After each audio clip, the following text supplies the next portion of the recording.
Hello and welcome back, everyone. Happy Wednesday.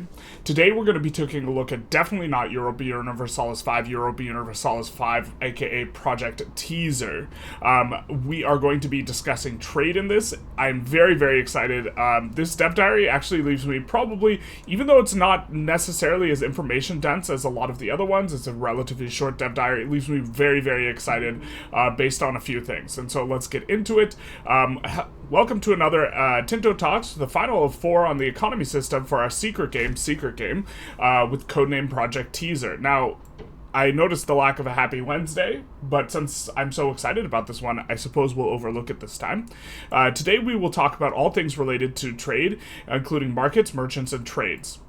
This talk is heavy on tooltip screenshots and a lot of concepts to digest, so I recommend reading through it multiple times. We're just going to read through it once. I've read through it already, but let's continue. Let's start with the market themselves. These are dynamic and will change through the playthrough as countries create new markets and disband their old if they so desire. So this is on its own pretty exciting when you think about, you know, the Europa Universalis 4 system, where like you have these like markets that are just like be all end all, trade only goes one way, these types of things.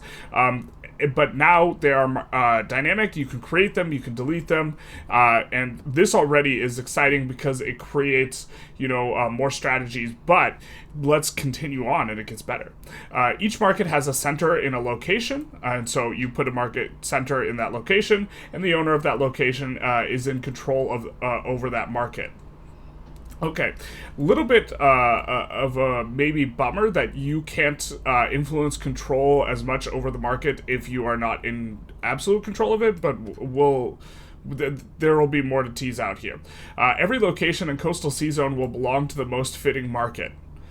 That's interesting, which depends on the market attraction of the market, the distance between the location and the market center, diplomatic factors, and more, which implies to me that it's not going to be like Europa Universalis 4, where, you know, your XYZ provinces belong to this market and so on and so forth, but instead it's going to update dynamically, and your provinces will shift which markets they belong to based on, of course, the migration attraction.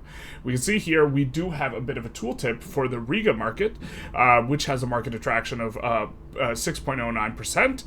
Its language is Baltic. You can see what needs there are. You can see that there is a supply either shortage or there's a supply surplus, wild game, tar, fur, beer, fish, etc. And then you see the most powerful merchants, and you see merchant power and merchant capacity.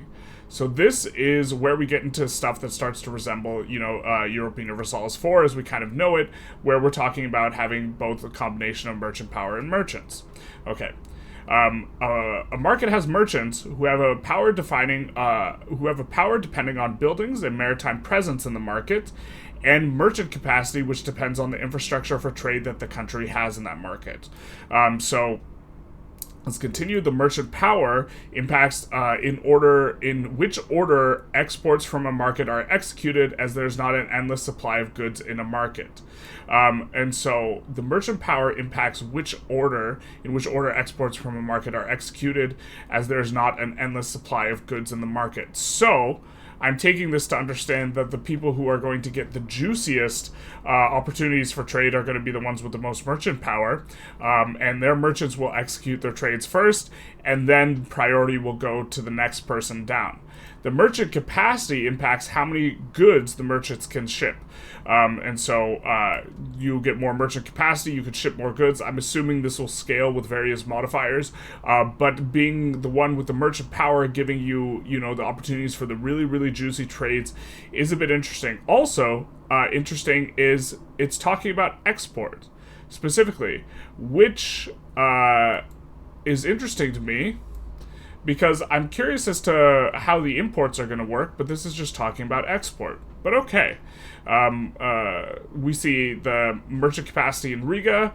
We have a Hanseatic contour, which I'm assuming is a building in various places that are giving different amounts of merchant capacity. And then we have advisory council giving a percentage, trade monopolies giving a malus, merchant republic giving a bonus, and etc. As you can see in the market screenshot, every good has a local price and a supply versus demand value. Let's take a look at the price of beer in the next tooltip. And this is what I'm super, super, super excited about. First of all, we have dynamic prices. Second of all, if you take a look here, the base price is 2. Right? And we can see here, this goes all the way from 0 to 10. So already you can have something that's plus 500% in terms of its cap. But we can see here, market price is 1.48. The market price is changed by point very, very little each month towards a target.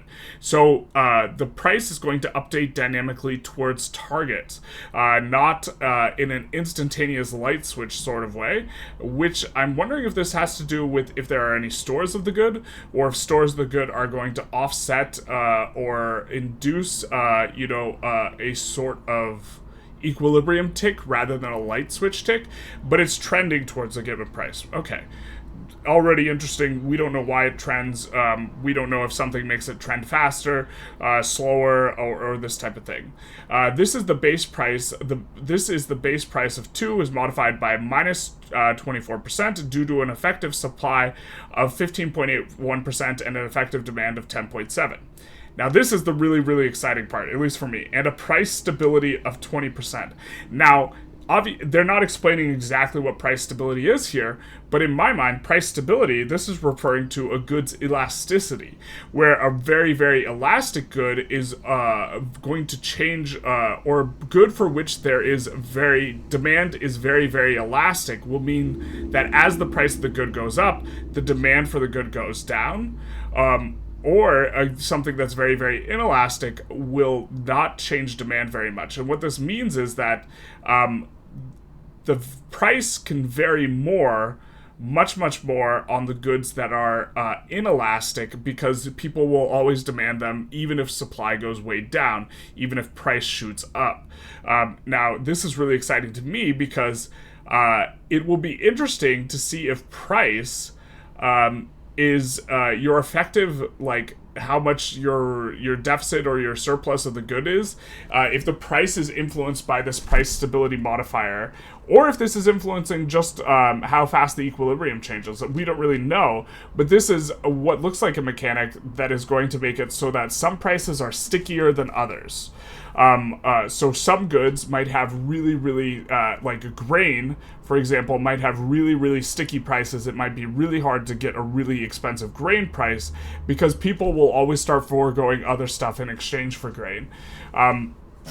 Very curious to see what this price stability thing is about and exactly how it's unpacked. But to me, this is like such an exciting thing. Alongside, they do appear to have dynamic prices, which to me, for Victoria 3, is kind of like the most exciting thing. Now, we'll have to take a look at PMs and take a look at things more closely, but already super excited about this. I don't know how I feel about the way trade works yet, but this is kind of just, we don't have a full detailed, output, just kind of a project teaser, if you will. Okay, prices change every month towards a target price, which depends on the supply and the demand of the good in the market and the current price stability. Okay, price stability can change through the ages as well. Now, this, I'm hoping that the price stability is actually going to be different for different goods, but the fact that they're saying it changes through the ages and not based on goods here implies that it's perhaps not the case. I really, really hope that it's a sort of thing that is going to make some things, have prices that are a little bit more sticky than others. But the supply and the demand, but we can't execute the PMs even if we have a deficit. We won't be able to execute PMs, right? If we don't have any of the good, that is, if there's no stockpile, which is a bit interesting. And then also, if the goods are, what this should do is prices will move towards a target price. So if you demand way more in excess, it will move towards a target price. And the target price will slowly raise and raise and raise and raise until it becomes really profitable for someone to export. the good to your market, or sufficiently profitable through like kind of all the trade penalties you have to go through, which we'll look at in just a second, which I imagine is going to be kind of how it works, and then they export it to your market based on kind of this export only, or they only mention exports. So this is kind of what I'm thinking, which means that maybe there's situations where you actually want to put in PMs that you can't execute just to drive up the price so that someone starts exporting a good to you. I'm not really sure exactly. I guess we might discover a little bit more. Again, I read through this already, but you know, you get more stuff in through the second time through. Okay. The supply and demand. The supply of each good in the market depends on several factors: the output from the RGOs, the output from buildings, base production, burger trades. So what is base production? Some goods like clay, lumber, sand, and stone are produced in every market without the need of specific RGOs, even if an RGO with the raw material can produce much more, and the buildings can be built to provide these as well. So I think that these are the basic building blocks as we kind of understand it. Clay, lumber, sand, and stone, and so you're going to be able to, at the very least, build everywhere, and I'm assuming that this is introduced in here so that you can't just, like, spawn a market with, like, that's, like, dead, basically. Also, your burgers will trade on their own. This is interesting. If they have the capacity for it. They will attempt to address the needs within the market and can trade in a slightly shorter range, thus enriching their estate. So, you will have the state-controlled trade, and then you will have the burger-controlled trade as I'm reading it. There are laws and privileges that impact them, like trade monopoly is a state privilege that the Hanseatic League has, granted in the earlier screenshot, which reduces their own merchant capacity by 25% to increase the capacity of the burgers by 100%. So we have, as the player, would have less trade capacity, less merchant capacity, less of this resource here in merchant capacity, which determines not the order in which trades are executed. This determines the priority. This determines the volume. But we would be able to have more, or for the burgers, which means that if the trades are generating money, they have more opportunities to generate money, but also more opportunities to alleviate. If this is just giving you way more overall merchant power by decreasing the players by 25% and increasing the burgers by 100%, then maybe this is overall good for your economy, even if you won't be extracting it yourself as a player, because you will be creating a lot more development boost. So, which they're going to talk about in a little bit. So what about demand? This is primarily for maintenance, input, and the construction of buildings, recruiting and maintaining armies, navies, and the demands of the population, but there are more sources as well. So we create the demand, we can drive up prices, which makes exports to us profitable. I haven't seen the word import yet. I can't recall if we've read it. I don't remember. Of course, trades themselves impact supply and demand as well. Trade. You can use your merchant capacity to either export a good from a market. Okay, so here we see import. You can use your merchant capacity to either export a good from a market or import a good from another market. It'll be interesting. I assume you just want to execute the ones that make the most money, but if you maybe you want to strategically secure something, or maybe it becomes the case that you only want to, like, let's say, export and then rely on other people importing to or exporting to you instead of importing yourself, or let the burgers import, this type of thing, or the reverse, where maybe you want to let the burgers handle all the exports and maximize money while you handle all imports with your merchant capacity in order to secure strategic resources or important things that the state is spending money on. So maybe you try and depress the price slightly of goods that the state is paying for, and the burgers will try and depress the prices of goods that the peasants are paying for, this type of stuff. There's a lot of, like, things or moving parts that are interesting to think through what the potentials are. But okay. Of course, the market needs, but they did say that they have less trade range for the burgers. You can use, okay. Of course, the market needs to be within your trade range, which is not world spanning at 1337. This is further confirmation that this is the start date, although they already said that this was going to be the start date.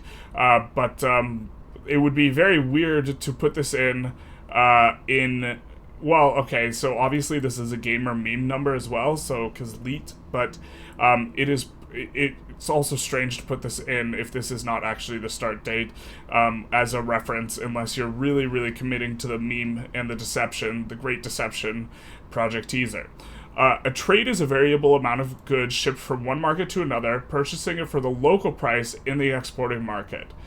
But we'll get to a little bit more. The longer the distance between the markets, the more capacity each good will be required to ship, and the higher the maintenance costs will be. Okay, so we're going to have, it's going to be bought at the local price, but then we're going to have to pay to maintain, and we're going to have to pay to maintain based on distance, which is fantastic. Trades have an impact on the last location they are in before leaving the market, and the first one they enter in the important market, giving boost to development in them over time. And so this is a reason why maybe if you're giving a development boost by executing more trades, maybe this is a reason to go for trade monopolies, right? Where you are increasing the overall volume of trade because the burgers are getting a piece, because each time this does this, it boosts development. Something to think about. A trade always has to trace a path on the map. Okay. Here we see a trade for tar. We see the amount of tar traded is 1.1. Desired amount to trade 1.18. I don't know if you're going to set this with a slider or if this is going to be set with an equilibrium of some kind. We see that it is exporting through Riga. It is minus... okay. How exactly... Okay, so we're importing it to London. Perfect. So it's being exported through Riga. It's being purchased at Riga for this price here. 1.46, using 1.53 merchant capacity. It is being imported into London for 12.58. So it's being bought at like 1/10 the price and really, really cranked up. And so there's a huge differential in price here, which gives you a large, like, trade is really, really valuable if the differences in price are going to be like this. In Victoria 3, the differences in price are generally kind of small. You can't get, a good is only plus 75, minus 75 price, so if a good is minus 75 in one market, right, or is 25% of the original price, and plus 75 in another market, or 175% of the original price, then it will just be 7 times more expensive in the absolute ideal scenario. But here, we have, it's not quite 10x, but it's close to 10x, you know, kind of the pricing, which is going to give you more opportunities for stuff. So we have merchant maintenance, so we're paying the merchants. Sound tolls, because it has to go through a strait. And then this is the trade profit.